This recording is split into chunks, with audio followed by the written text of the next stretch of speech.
Hello, my AI art enthusiasts. So, Stable Diffusion SDXL has been out for a while now, and you could use it on Automatic 1111 or Comfy UI, but both of those apps have gotten a little bit more complicated with the introduction of SDXL. You need a processor for the processing, along with a refiner and sometimes a lower offset with LCM to make it go faster, and you combine this with the exceptions when you combine it with different models, along with the fact that a lot of extensions are broken. It's enough to drive you insane. But I think the biggest sin with Automatic 1111 right now is the amount of VRAM it requires. You need a minimum of 6 to 8 gigabytes of VRAM, and let's just say the 6 is probably not going to work for you. You're about one setting away from crashing. For the average user, this is definitely a deal breaker, with the average VRAM being around 4 to 6 gigabytes of VRAM. And then you have Comfy UI, which requires that you have a degree in physics to understand what's going on here. There's spaghetti nodes, and it looks more like blueprinting for coding rather than an actual functional tool. But I will say that Comfy UI is the most efficient and best way to create AI art with Stable Diffusion when you understand the method to its madness. It uses much less VRAM than Automatic 1111, but it's by far the hardest tool to learn and operate. Luckily, you can just grab other people's workflows, so you can skip about 30 minutes of tweaking your UI to get down to business. However, if you use Automatic 1111, you take a closer look at Comfy UI, you'll notice that it's essentially the same tool without the interface. Either way, I think we could simplify the equation and use a more refined tool that gives us the best of both worlds and allows us to just focus on creating beautiful AI art without being a prompt ninja or understanding what's going on in the matrix with your insane knowledge of node connections. So let's take a closer look at the generator Focus and why I think it's the best tool out right now for the average person that just wants to create AI art. And yes, there's 3 O's in focus. That's why I said it like that. Focus. I'm not sure why they spelled it that way. Maybe it's so it doesn't get confused with the word focus when you're looking for it, or it's more edgy. But yeah,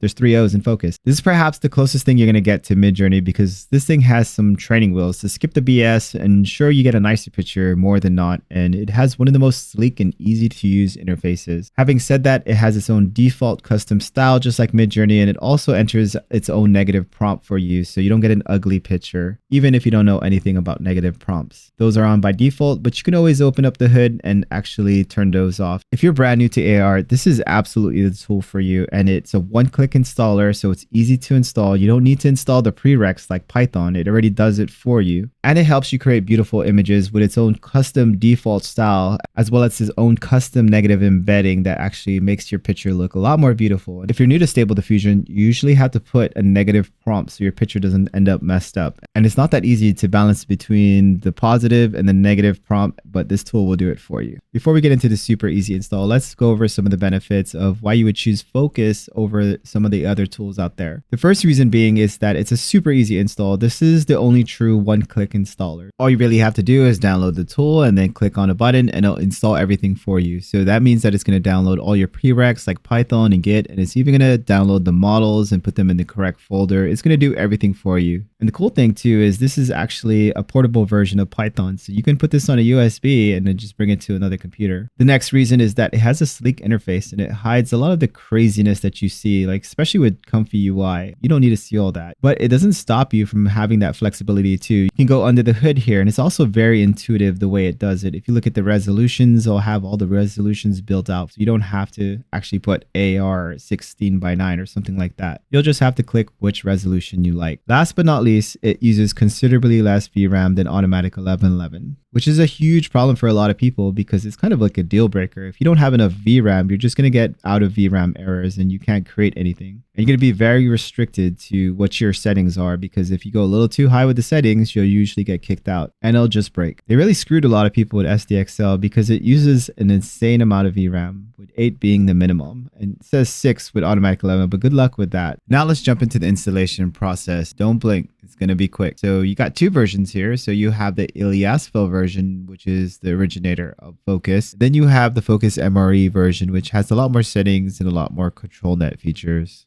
I'm going to stick to the vanilla flavored one from Upscale. I'll leave a link for both the vanilla and MRE version in the video description. But once you get to the site, just go ahead and scroll down to the middle here and you'll see a download button. So over here in the download section, download for Windows. By the way, this is a Windows installation and you need an NVIDIA graphics card. There are some instructions for Mac as well as AMD users at the bottom. But all you got to do is click on download here and wait for it to download. So this file is going to be anywhere from 1.5 to 1.8 gigabytes. And when you extract it, it's going to be 5.6 plus gigabytes. So it's packed pretty tightly. So it's going to take a while to extract. But once you click on download, it's going to end up in your download folder, wherever that is. So just go in there and you'll see the zip files here. So I downloaded both of them. So I have Focus MRE and then the regular Focus. Now, if these folders are white instead of a zip file, then you're going to have to download some sort of zipping software like WinRAR or 7-zip, which are completely free. But just go ahead and right click on the zip file and then extract all. And you want to leave it in the default folder, which is just going to install it to the same folder that's in right now, but it's going to be a folder instead of a zip file. And it's going to be twice the size, actually a little bit bigger. So I already did this, but once you zip it, you're going to cut the file and put it wherever you want on your computer. So I cut and pasted the folder in my documents folder. That's where I want it to exist. Let's take a look at what's in the folder. Let's start with the regular Focus, which is the Focus 164.1. Focus folder has your Focus files here, your Python embeddings. So this is actually Python 3.10.9 and it's portable. It has all the PyTorch stuff in there already. Then you have the 3 different run files, which is also your installation files. So if you want the vanilla version, just go ahead and click on the run, which is what I'm going to do. If you want more anime style photos, click on run anime. And then the last one obviously is for photorealism with run realistic. Now, the first time you click on one of these run files, it's actually going to install all the things that you need. So the models, it's going to install it into the proper folders. It's going to download it, and they're pretty big. They're like over 6 gigs per model. By the way, if you're enjoying the video, please click the thumbs up button. Helps me out big time. Thanks. By the way, for those of you that already have Automatic 1111, have a bunch of models like me, you can actually go into the Focus folder, then go into the config file here and open it up. And then you'll see here the first 3 paths are for checkpoints, for LoRa's, and embeddings. And you can change all of these folder locations to your Stable Diffusion folder. For example, this is my Stable Diffusion folder. Then for checkpoints, I'll go into models and then I'll go into Stable Diffusion. Then I'll grab this address right here and put that into the config text file over here, which you can see I already done. But something you want to pay close attention to is that the names are a bit different. So I was actually in the Stable Diffusion models and Stable Diffusion folder, but it's looking for a checkpoints folder because that's the name for Focus, which doesn't matter. Wherever your models are, that's the path that you want to give it. And something important to take note of is that there's double backslashes here. And so that's just a neater way of coding so you don't accidentally execute commands like /n for a new line or something like that. But you're going to have to put the double backslashes in your address because the addresses in Windows will not have that double backslash. Just add another backslash. The first thing you're going to notice is this thing's a lot quicker in starting up than Automatic 1111. So if you click on run, it's going to pop up immediately and open it up in a new browser. So here we are starting up and there you go. There's Focus and it'll automatically open up on a new tab for you. Now, as you can see here, it's a pretty sleek interface, but it's pretty powerful. It has a lot of things that are helping you create art in the background, which is pretty nice. I'm going to type in a simple prompt here. I'm going to put dark elf vampire and see what that looks like. If you check mark advanced or input image, you're going to get a lot more options. So right here, you can see my creation coming to life. And you can see we have a pretty nice coherent photo and it used a refiner for us and it did everything for us in the background without us having to do the LoRa offset or the refiner. So this is a great tool. And look at the art that it creates. It has its own flair. And this is kind of part of the charm of Focus. If you click on the advanced button, you'll see what's going on here. Go to style, you'll see that there's a Focus version 2 and Focus Enhance as well as Focus Sharp. And so all of these are working together to actually create a nicer image. Now, if you go here to model, the model tab, you'll see that it's using the Juggernaut XL and that it's using the LoRa offset. And there's no refiner needed for this one specifically, but you could actually set the refiner so it'll automatically kick off. Now, if you go to advanced, you'll have a little bit more options here, and then there's settings. Setting has all the different aspect ratios, and it's kind of cool because you could just click on it and then you can choose how many images you want to generate. So everything is very simple, very sleek. You can even put a negative prompt here, but Focus already has its own negative prompt or embedding by default. Now, if you look at the way top here, you have speed, quality, and extreme speed here. So of course, quality is going to take a little bit longer and extreme speed is going to be a lot faster. So let's try extreme speed. So it's not faster than the LCM. If you ever use use the LCM and automatic 1111, but it's pretty quick and it still gives you a really nice picture. So this actually went through the lower offset and even the refiner process. So all of that at once. Now let's take a look at quality, all with the same picture. Now, if you look at quality, you can see a little bit of a higher resolution. Let me download this photo and we zoom all the way in. As you can see, the quality is pretty nice and you can see some pores as well as the fine hairs, but her eyes are a little crooked, so I might redo this one, but you get the idea. Now, perhaps one of the coolest thing about Focus is, let's go back to the style tab right here, and you see all these different styles here. You can actually click on any of these and get a complete different style. So let's do craft clay and take away this stuff right here. Yeah, so that's much different. It's a bit cartoonish, almost like Nightmare Before Christmas style. It's pretty cool. Now let's add pixel art and see what that gives us. So that didn't turn out too well because I still have the Focus version 2 and all the other stuff clicked. So let's take that off. This picture is actually pretty nice here, but let's try it without the Focus default settings. So here's your pixel art dark elf as if it was something from Nintendo. Try a couple more. Try the undead art. This one looks pretty nice and it kind of matches the theme.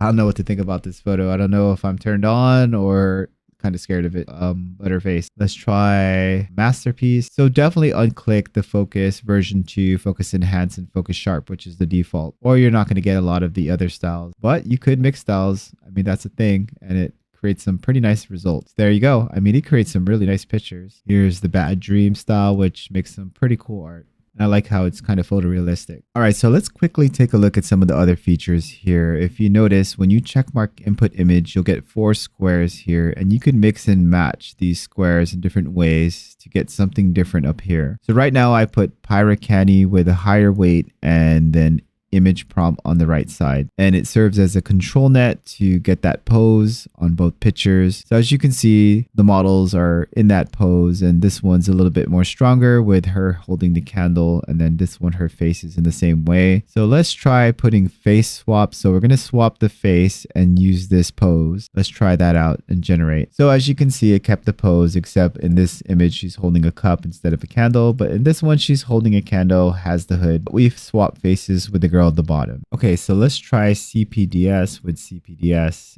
As you can see, because it's the first time for me to use CPDS, it's actually downloading the model, but it was pretty quick. So the face swap and the CPDS are pretty small, but the prereq Canny is like 2 gigs or something. Okay, so I'm not sure what CPDS is, but this tool is pretty intuitive because at the bottom you'll have a document here which goes directly to the manual. So let's click on it and see what CPDS is. All right, so I found CPDS and it stands for Contrast Preserving Decolorization, and it looks like it just kind of washes out the colors. A bit strange, but let's try a few, I guess. So let's remove this one and generate. So it created a unique variation. It's like a much older picture. As far as I can tell, it just looks like it makes the picture older. I'll probably have to learn more about that and get back to you guys. All right, so I mixed 2 images here. So similar to how Midjourney has blend mode, this also has it, and you could blend up to 4 pictures. All you got to do is click on input image down here, then type what you want to see over here. So I actually mix these 2 images down here, as well as add a prompt. I put this unicorn with this lady in a field of flowers, and it chose to go with the photorealistic, but it still has the Pegasus here, and these wings still kind of have those psychedelic colors. And the girl, you can't really tell so much if her face is exactly what this is down here, but it's pretty close. Same type of girl, let's just put it that way. Here's an example of if you mix like a flowery field with a robot, now you have a robot in a flowery field. So that's kind of cool. So here's an example of prereq Canny, and it's more of like a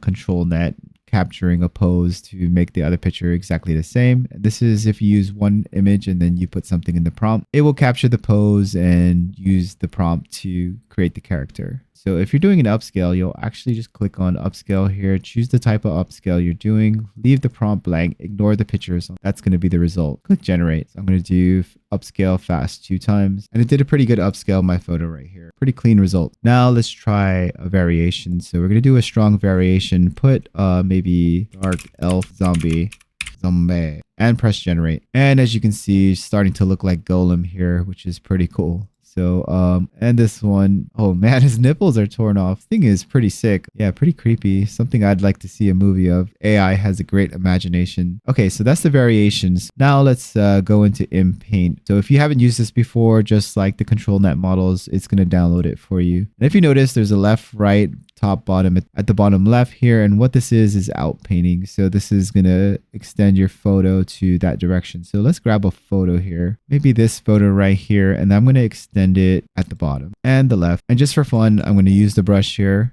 And I'm going to increase the size and then inpaint something. Anytime you don't want nudity to show, you can type in NSFW, which means not safe for work. And that's in a negative prompt. So that's something I don't want to see. So I'm going to cover a little bit more here. Actually, I'm going to change this here. I'm going to put blonde hair. And let's try that. So I'm inpainting blonde hair and I'm extending to the left. See what we get. And here we go. There's the results. So she now has blonde hair and extended my image to the left. This is the original. Take out the inpainting. You can see it's not that white on the left here, and she has black hair. So now she has blonde hair and the left was extended. So not bad. Alrighty, so that's how to install Fooocus, and it's basically just download it from the GitHub and then click on run. I'm actually going to create a 30-second YouTube short on it because that's how easy it is, but I hope you found value in seeing the examples and features and how to use the tool. If you liked the video, please hit the thumbs up button. It really helps me out big time, and check out these other videos here on cool AI stuff.